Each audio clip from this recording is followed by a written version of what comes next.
Olá, eu sou professora de História da Rede Sul-Americano. Hoje eu estou aqui para transmitir para vocês uma videoaula sobre o nosso quarto capítulo, que é o nosso único capítulo da AV2 do primeiro bimestre. O nosso capítulo que tem, né, como tema a Revolução Americana, que é o mesmo que a gente dizer que é o processo de independência dos Estados Unidos que ocorreram aí no século XVIII, né? Bom, então vamos lá a nossa videoaula, né? Isso para vocês também é novo, para mim também é novo. Então eu tentei me organizar por meio de pontos, né? Pontos que são extremamente relevantes e que a gente precisa argumentar aqui, né? Então dessa forma eu acho que eu consigo me organizar melhor e também vocês conseguem absorver e o entendimento de vocês também, acredito eu, que será mais fácil, né? Vamos lá.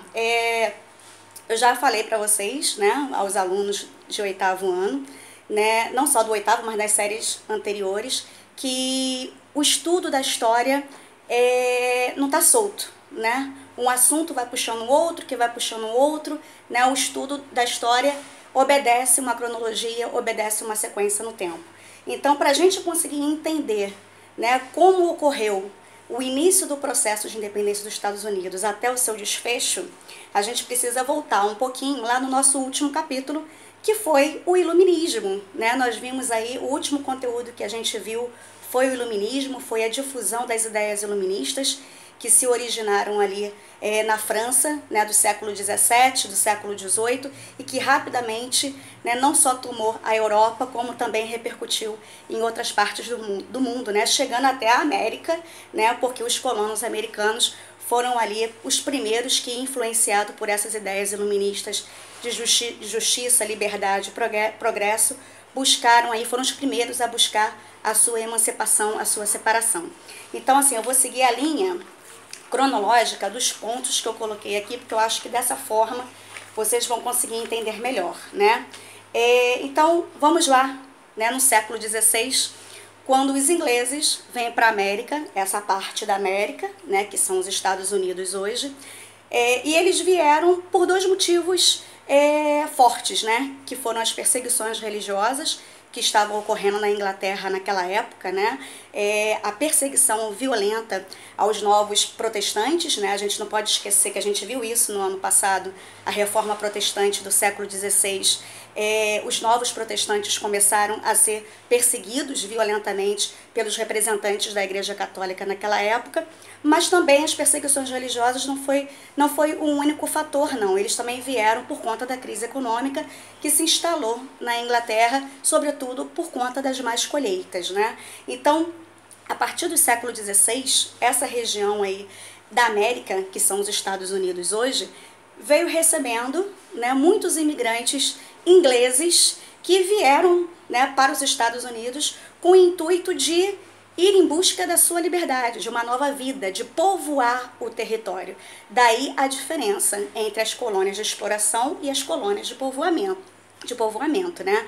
Nós sabemos e já vimos isso nas séries anteriores, que existe ali diferenças básicas entre as colônias de exploração e as colônias de povoamento. No caso dos Estados Unidos, que foram uma colônia de povoamento, o grande diferencial estava aí numa relativa autonomia econômica, política, né, e a predominância da mão de obra livre, bem diferente do que acontecia com as colônias americanas dominadas por Espanha e Portugal, que eram colônias de exploração, né, que estavam ali totalmente submetidas às práticas mercantilistas, né, ao sistema colonial, ao exclusivismo colonial, ao monopólio de comércio, ao pacto colonial, à predominância da mão de obra escrava. Então existem diferenças gritantes entre as colônias de exploração e as colônias de povoamento. E os Estados Unidos foram uma colônia de povoamento, né? Então os ingleses vieram, as ondas, né, de imigrantes que chegaram nessa região da América,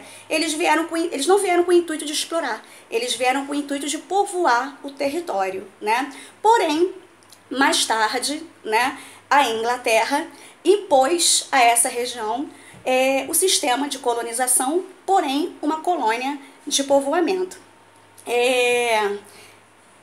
E tudo começa né, quando a Inglaterra, no século XVII, se fez protagonista, né, na Guerra dos Sete Anos. Apesar da Inglaterra ter saído vitoriosa da Guerra dos Sete Anos, né, a Inglaterra que já dominava aí essa parte da América, né, o território norte-americano, né, que antes mesmo de se chamar Estados Unidos, chamavam-se 13 colônias inglesas, né, que eram justamente as 13 colônias que eram dominadas pela Inglaterra, né. Então a Inglaterra, por ter se envolvido na Guerra dos Sete Anos e mesmo tendo saído vitoriosa da guerra, a Inglaterra mesmo assim contraiu dívidas enormes de guerra, né? A sua economia ficou totalmente estável, ficou totalmente fragilizada. Então, o que o governo britânico fez para tentar suprir essa deficiência, né, do tesouro, né, do dinheiro, da economia, né? A metrópole inglesa intensificou a intervenção econômica sobre a sua colônia americana, ou seja, por meio de leis, por meio de decretos, por meio de taxações e restringindo aquelas antigas autonomias políticas e econômicas que eu citei anteriormente, né? A Inglaterra criou várias leis, podemos citar aí a lei do chá, a lei do açúcar, a lei do selo, que são ali impostos cobrados, né? Tributos cobrados, né? E isso fez com que os colonos americanos, né, viessem aí numa onda de total descontentamento e insatisfação, né? Porque eles se perguntavam aonde estava essa autonomia política, né? Aonde estava essa autonomia econômica que não existia mais, né? Então os colonos começaram a se revoltar contra a metrópole inglesa, né? E eu posso dizer para vocês que o momento mais caloroso dessas divergências entre a metrópole inglesa e os colonos se deu na chamada A Festa do Chá de Boston, né? Um episódio que marcou aí o processo de independência dos Estados Unidos, né? E o que aconteceu nessa Festa do Chá de Boston, né? Colonos fantasiados de índios, né? Colonos americanos fantasiados de índios, eles invadiram navios ingleses que estavam ancorados no porto de Boston e lançaram ao mar todo o carregamento de chá, dando ali um prejuízo enorme à metrópole inglesa, né? Então a Inglaterra percebeu que os colonos já estavam ali, né, a seriedade dos colonos em buscar essa emancipação o mais rápido possível e que eles estavam amadurecendo aí cada vez mais a ideia de se tornar independentes, de se declararem independentes, né? Fora, como eu falei lá no início do vídeo, esses colonos já tinham sido influenciados pelas ideias iluministas, né?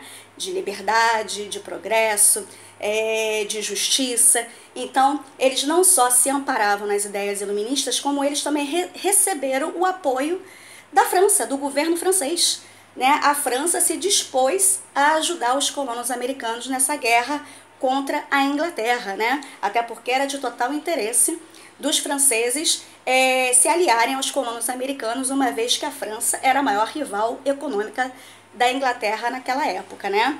Então, a declaração de independência já era algo, né, inevitável, já era algo que iria acontecer mais cedo ou mais tarde, e ela, de fato, ela vem, né? E no dia 4 de julho de 1776, os Estados Unidos declararam oficialmente a sua independência, né? Lembrando que os Estados Unidos foi a primeira colônia americana a se tornar independente, né? E George Washington foi o primeiro presidente dos Estados Unidos. Só para lembrar que George Washington é a capital dos Estados Unidos hoje, né?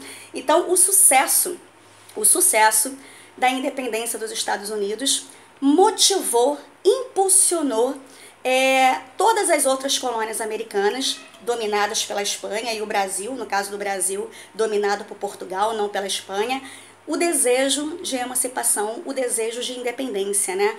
E o sucesso da independência dos Estados Unidos no século XVIII acabou servindo de vitrine, servindo de inspiração para que as colônias americanas, né, dominadas por Espanha e Portugal aqui na América, também buscassem a sua independência, que viria, né, ou naquele século ou no século seguinte. Aqui, já que nós estamos trabalhando o livro, né, o capítulo 4, eu gostaria muito que vocês, na página 55, vou até colocar aqui na página, que vocês, aqui ó, na página 55, estão contidas aqui os principais pontos da primeira Constituição dos Estados Unidos, né? Os Estados Unidos, agora independente, ele obedecia a essa nova Constituição. Constituição essa que serviu de base, de alicerce, de exemplo para as outras colônias, para a constituição de outras colônias que se tornariam independentes da América, né? Então, assim, é extremamente necessário que nessa página 55 aqui, vocês dessem ali uma atenção especial, lessem, aliás, vocês devem ler tudo, devem ler o capítulo inteiro, mas que vocês dessem ali uma atenção especial a esses pontos aqui da Constituição dos Estados Unidos, que são muito importantes, ou vocês grifem, ou vocês destaquem com uma cor de caneta diferente, né? Para vocês perceberem o quanto é relevante essa matéria aqui, ok? E para finalizar, eu gostaria que vocês fizessem as páginas 56 e 57, que são as páginas, né, que se seguem depois da leitura desse capítulo, que é do capítulo 4, que é a Revolução Americana, e num outro momento, num outro vídeo, a gente vai corrigir, ok? Bom, espero que vocês tenham conseguido absorver as informações. Eu espero muito que eu tenha conseguido transmitir de forma clara e objetiva essas informações e vocês aguardem aí a correção, porque em outro momento essas atividades serão corrigidas. E as façam, por favor, páginas 56 e 57.